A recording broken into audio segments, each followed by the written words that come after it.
안녕하십니까. 혼란한 정치 시사에서를 술술 풀어보는 송국근 혼술 4월 16일 화요일에 인사드립니다. 조금 전에 윤석열 대통령이 총선 이후에 첫 대국민 메시지를 발표를 했습니다.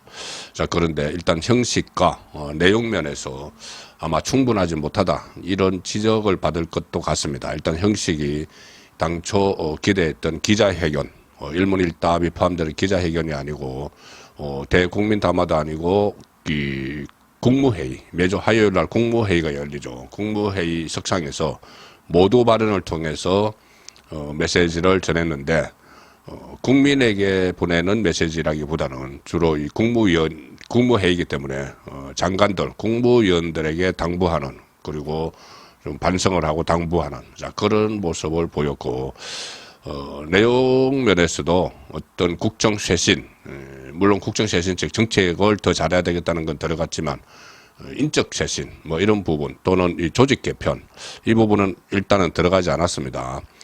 물론 이것은 이제 앞으로 구체화 시키겠죠. 구체화 시킬 텐데, 우선 그 전반적으로는 민생을 강조를 했고, 첫째도 민생, 둘째도 민생, 셋째도 민생 강조를 했습니다. 그리고 총선 민심을 겸허히 받아들인다. 정책, 각 한 13개 정도의 정책을 쭉 나열을 했습니다. 그리고 그 정책마다 최선을 다했지만, 국민 기대에 미치지 못했다. 그래서 몇 배 더 노력하겠다. 그리고 국회와의 관계에 대해서는 긴밀히 협력하고 소통하겠다. 원론적인 이야기를 했습니다. 조직 개편, 인적 쇄신, 구체화는 이제 앞으로 하겠죠. 자, 어쨌든 윤석열 대통령 입장에서는 어떻게 보면 큰 틀에서 국정 쇄신 방향을 제시를 했다. 그렇게 보이는데, 물론 야당에서는 탐탁지 않게 지금 또 반응이 나오겠죠. 그리고 윤석열 대통령이 직접 야당의 공세, 엄청난 공세가 시작이 됐는데, 최상병 특검을 비롯해서 김건희 특검 재추진 여러 가지가 나오고 있습니다. 거기에 대해서 일일이 대응을 할 수는 없는 상황입니다. 국정 운영을 해야 되기 때문에. 자, 그래서 이 정치권 차원에서, 특히 여당 집권당에서 이걸 풀어야 되는데, 집권당은 오늘 아침에 제가 조간 딱프레스도 말씀드렸다시피 아직은 정상을 찾지 못하고 있죠. 어떻게 앞으로 당을 꾸려나갈 것인지 그런 문제들도 우왕좌왕하는데, 일단 전체적으로는 5월 말이나 6월 초에 전당대회를 열어서 새 지도부를 출범시킨다. 자, 그래서 저는 이 새 지도부에서 강력한 리더십이 나와야 된다고 봅니다.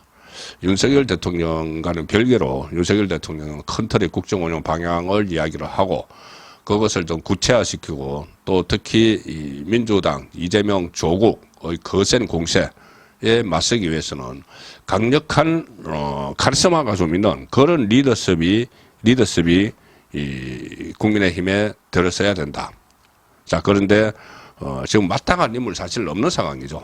강력하게 이재명과 맞서서, 조국 이재명 연합군에 맞서서 2조 심판을 다시 이야기하면서 강하게 맞설 수 있는 인물이 없습니다. 단 한 사람 생각나는 사람이 여러분들도 동의를 하실 겁니다. 한동훈 전 비대위원장인데, 물론 저도 한동훈 전 비대위원장이 정치는 해야 된다는 입장이지만은 총선 직후에는 그래도 이번 전당대회에서 당 대표에 나서는 것은 아니다, 이렇게 말씀을 드렸었죠.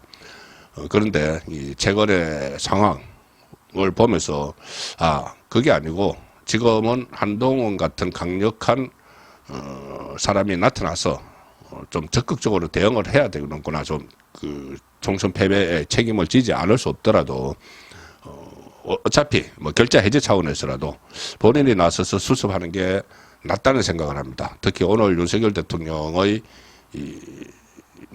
국무회의 메시지를 보니, 사실 윤석열 대통령 입장에서 일일이 디테일한 부분을 다 이야기할 수는 없는 것이죠. 조직 개편을 어떻게 하겠다든가, 민정 라인을 부과를 하겠다든가, 정무장관을 신설하겠다든가, 특별감찰관, 제2부속실 이런 문제 다 일일이 이야기할 수도 없고, 또 이 조국 이재명의 탄핵 이야기, 또 특검 공세에 대해서도 일일이 말할 수는 없습니다. 자, 그래서 큰 틀의 국정 운영 방향만 이야기하는 건데, 그러면 그 역할을 할 인물과 세력이 있어야죠. 그래서 집권 여당 국민의힘이 어차피 지금 짧은 비대위 기간을 거쳐서 5, 6월에 이 전당대회를 하기 때문에 한동훈 전 비대위원장이 출마를 해서 당 대표를 맡고 강력한 지도부를 구성하는 게 차라리 낫다. 최근 며칠 동안의 전국 흐름, 그리고 오늘 윤석열 대통령의 대국민 메시지를 보면서 제가 한동훈의 필요성을 다시 느꼈습니다. 그래서 그 총선 직후에 말씀 드렸을 때는 한동훈이 조기 등판은 이르다 이렇게 말씀드렸지만, 조금 제가 생각을 바꿔서 지금 나오는 게 좋다는 생각을 하게 된 그 정리를 좀 해드리겠습니다. 일단 과연 나올 것인가, 이번 당대표 경선에. 요즘 그 비대위원들 전부 다 비대위원장 사퇴하고 나서 비대위원들도 다 사퇴했죠. 사퇴하고 일제히 이 말을 조심하고 있는데, 계속 나서는 인물이 김경률입니다. 김경률. 홍준표와 이전투구 개싸움을 막 벌이고 있고, 또 당대표로 한동훈 비대위원장이 다시 나설 가능성에 대해서 자기가 함부로 단언을 합니다. 당대표 출마할 가능성은 제로에 수렴한다. 그냥 가능성 없다. 이런 이야기를 하고 있죠. 맺고 끊는 것이 분명한 사람이다. 자, 이렇게 이야기를 하는데, 또 다른 비대위원들은 방송에서는 이야기하지 않지만 기자들의 취재에 응하면서 한동훈 비대위원장이 상당한 책임감을 느끼고 있기 때문에 국민 여론에 따라서 조기 등판 가능성도 있다, 재등판 가능성도 있다, 또 이렇게 또 전하고 있습니다. 일단 제가 왜 한동훈이 재등판해야 되는지를 말씀을 드리면, 결자 해지가 중요하다고 봅니다. 어쨌든 본인이 원하지 않는 상황에서 국민의힘이 위기에 빠졌을 때 일단 몸을 던졌죠. 몸을 던져서 마지막에 탈진이 될 정도로, 특히 원톱 거의 혼자서 다 그 선거를 치렀습니다. 혼자 뛰어다녔죠. 그리고 전체 그 구도도 짜고. 그런데 어쨌든 졌습니다. 지고 나니 상당히 예상보다 더 심한 상황이 벌어지고 있죠. 이재명과 조국이 국민의힘 후보를 찍은 45%의 민심을 완전히 무시하고 완전히 민심을 독차지한 것처럼 탄핵에 가까운 이야기들도 막 하고, 여러 가지 특검법, 지금 또 최수건 상병 관련한 특검법, 또 속전속결로 처리를 해서 전국을 혼란에 빠뜨리려 하고 있습니다. 그렇게 혼란스러운 전국이 되면은 본인들의 사법 리스크가 좀 물타게 되는, 처벌이 늦춰지는 그런 상황도 염두에 두고 하는 행동이겠죠. 그렇기 때문에 법치주의를 강조하는 한동훈 전 비대위원장의 재등판 필요성이 더욱더 절실하다, 이렇게도 볼 수가 있습니다. 그리고 일단은 이 범여건이 똘똘 뭉쳐야 되는데, 그 구심점이 윤석열 대통령이 되기는 현실적으로 어려운 것이죠. 현장 정치에 있지 않기 때문에. 그러면은 누군가가 깃발을 들고 그걸 중심으로 힘을 합쳐야 되는데, 가장 좋은 인물은 차기 대권 주자입니다. 다음에 대통령을 노릴 만한 사람. 자, 그러면은 지금 한동훈이 가장 유력하죠. 총선 직전까지 실시된 이 차기 대권 주자 조사에서 이재명과 자웅을 겨루는 그런 상황이고, 다른 주자들은 상당히 뒤처져 있기 때문에 그런 측면에서도 한동훈의 조기 동판이 필요하다, 그 생각이 듭니다. 그리고 또 하나는 한동훈에 대해서 좀 공부를 더 하고 좀 재충전을 하고 정치권에 들어와라 하는데, 그렇게 되면 늦습니다. 지금 탄핵, 개헌 이런 이야기까지 나오는 상황에서 한 1년 안에 윤석열 정부가 완전히 식물 상태로 들어가고, 지금도 그렇게 몰아넣으려고 하고 있죠. 아무 일도 할 수 없게 되는 그 상황이 됩니다. 1년 안에. 그런데 이 한동훈 전 비대위원장이 컴백을 하려면은 어떤 선거가 있어야 됩니다. 지금 현재로서는 전국 규모 선거는 2년 후의 지방선거, 3년 후의 대선밖에 없습니다. 자, 재보궐선거가 상당히 여러 곳에서 이번에 치러질 텐데 워낙 이 범죄 혐의자들이 많이 당선이 됐기 때문에 민주당 돈봉투 사건 11명을 비롯해서 자 그런데 이 재보궐선거는 딱 시기가 정해져 있죠. 다음 선거는 내년 4월 달입니다. 내년 4월 달이면은 1년 후인데 1년 후에 재보궐선거를 통해서 한동훈 비대위원장이 정치에 다시 복귀를 한다? 그러면은 1년 사이에 엄청난 일이 벌어져 버릴 겁니다. 저는 지금 그럴 가능성이 충분히 있다고 봅니다. 뭐 최상병 특검, 해서 특검 전국을 막 조성해 놓고 김건희 특검, 그 다음에 이 탄핵 뭐 이야기도 하고 개헌 이야기도 하고 그러면서 뭐 조국은 대법원 확정 판결 미루려고 온갖 수단을 다 쓸 거고 이재명도 1심 재판 그 결론 나지 못하도록 뭐 이런저런 수단을 쓸 거고 이 검찰에 대해서도 본인에 대한 수사, 특히 구속영장 청구 이런 걸 막기 위해서라도 이 큰 소동을 계속 정치적인 혼돈 상태를 이어나가려고 하겠죠. 자 그렇게 되면은 윤석열 정권은 1년 내에 회복 불능 상태로 빠지게 됩니다. 그러면은 누군가 그것을 막아줘야 되는데 대통령 혼자서는 안 되죠. 오늘 담화에서 오늘 그 국무회의 모두 발언에서 봤다시피 좀 구체적으로 이 야당과 대응하는 그런 메시지를 내고 행동하기는 대통령은 어렵습니다. 정치권에서 결국 해야 되는데 지금 다른 유력 당권 주자들이라고 하면은 뭐 나경원, 김태호, 권영세, 안철수 이렇게 좀 몇 사람이 있기는 하지만 지금 서로 이 워낙 이게 최악의 상황이기 때문에 여기에 선뜻 나서지 않으려고 하는 그런 기류도 감지가 됩니다.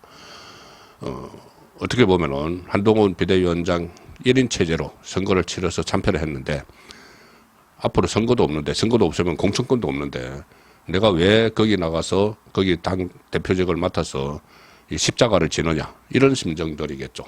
그리고 뭐 나서려는 사람 물론 있겠죠. 이 사람 말고도 나서려는 사람들이 있지만은 그 리더십, 그 카리스마로 이게 이재명, 조국 여기에 맞서 싸울 수 있을까? 그 생각을 하면은 여전히 가장 책임자는 한동훈이다. 그리고 자기 대권 주자로서 다시 한번 승부를 볼 수 있는 그때 한동훈이 처음에 등판할 때 9회 말 투아웃 상황이라고 했죠. 그래서 거기서 무조건 공이 오면은 휘둘러야 된다 했는데 이번에는 휘둘르는 게 잘 맞지 않아서 일단 게임에 졌습니다. 그러면은 다음 게임에 대비를 해야죠. 다음 게임은 9회 말 투아웃에 이 대타로 긴급 투입된 한동훈이 그 다음 게임에서는 다음 거기 승부를 볼 때는 본인이 다 책임을 지고 할 수 있도록 지금부터 이 상황에 뛰어들어서 수습을 하는 것이 중요하다는 생각입니다. 그리고 전 또 한동훈 전 비대위원장이 명예 회복도 해야 된다고 생각합니다. 여러 곳에서 한동훈 책임론 하면서 한동훈 한계론 이런 이야기도 막 하고 특히 조국 뭐 한동훈 특검하겠다 뭐 이렇게까지 이야기를 하고 있는데 이 오늘 홍준표 지금 한동훈에 대해서 계속 이 악담을 퍼붓고 있는 홍준표 대구시장이 오늘은 SNS에 이런 것까지 썼다가 삭제를 했습니다. 이 한동훈은 다시는 우리 당에 얼씬거리지 말라. 특검 준비나 잘 하라. 이 특검이 조국이 이야기하는 그 한동훈 특검입니다. 그걸 지금 같은 진영 안에 있는 홍준표가 이 대구에서 특검 준비나 잘하라. 그 전에 최근에 며칠 동안에 문재인의 사냥개, 문재인의 앞장서서 이 칼춤을 췄다. 셀카 하나 찍고 철부지 정치 초년생 이렇게 막 조롱과 야유를 보내고 있죠. 자 이런 부분을 그냥 말로써 이 김경률처럼 말로써 싸우면은 개싸움이 됩니다. 그렇게 하지 않고 한동훈식으로 다시 한번 등판을 해서 실력으로 명예 회복을 하는 자 그런 상황도 꼭 필요하다고 봅니다. 그래서 저도 생각을 바꿨는데 한동훈의 조기 복귀가 여러 지금 상황들을 감안을 하면 불가피하고 꼭 조기 복귀를 해야지 윤석열 정부를 제대로 굴러가게 하는 그나마 그 대드덕이 되지 않고 조국이 지금 대드덕 죽은 우리를 만들겠다고 했죠. 대드덕을 막을 수 있는 유일한 인물이 지금 한동훈이 아닌가 싶어서 그의 조기 등판을 촉구합니다. 송국근의 혼술이었습니다.